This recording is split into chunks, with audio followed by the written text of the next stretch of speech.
Christ living in the believer. When the believer receives the baptism of the Holy Spirit, he is actually receiving Christ more fully into his life. Moreover, Christ fully living in one's life is the only way to experience his righteousness in the life. Hence, the experiences of Spirit baptism, Christ living in the believer, and righteousness by faith are all closely linked together. Jesus lives in the Spirit-filled believer. John tells us that the Christians who are living when Jesus comes will be like him. 1 John 3 verse 2. How much like Jesus are we to become? The Greek word translated like means just like him. How can this happen? Through the daily baptism of the Holy Spirit, Jesus will live out his life in us. Paul described this when he wrote, I am crucified with Christ, nevertheless I live, yet not I, but Christ liveth in me. And the life which I now live in the flesh, I live by the faith of the Son of God, who loved me and gave himself for me. Galatians 2:20. Through the infilling of the Holy Spirit, Christ will come and live in each of us. In the above text, Paul clearly stated that even though he was still alive, it was not really he that was doing the living. No, it was Christ who was actually doing the living in him. In several statements, Paul taught this truth of Christ living in the believer.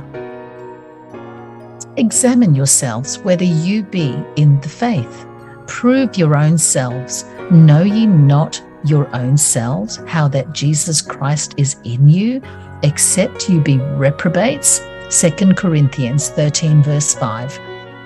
My little children, of whom I travail in birth again until Christ be formed in you. Galatians 4 verse 19.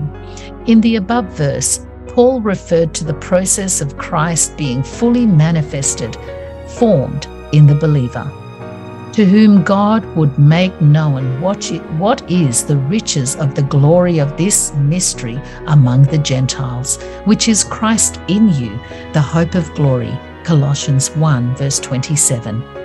Jesus living in us is our only hope of fully revealing his glory or character in our life. Jesus' promise. Jesus gave a wonderful promise to his disciples as he was about to leave them. He promised the coming of the Holy Spirit would result in Jesus dwelling in them. And I will pray the Father, and he shall give you another comforter, that he may abide with you forever, even the Spirit of truth, whom the world cannot receive, because it seeth him not, neither knoweth him. But you know him, for he dwelleth with you and shall be in you. I will not leave you comfortless. I will come to you. Emphasis added. John 14:16 verse 18. Here, Jesus clearly stated that he would come to his disciples through the Holy Spirit. This took place on the day of Pentecost, where the disciples received the baptism of the Holy Spirit. So it is through the Spirit's infilling that Christ lives most fully in his followers.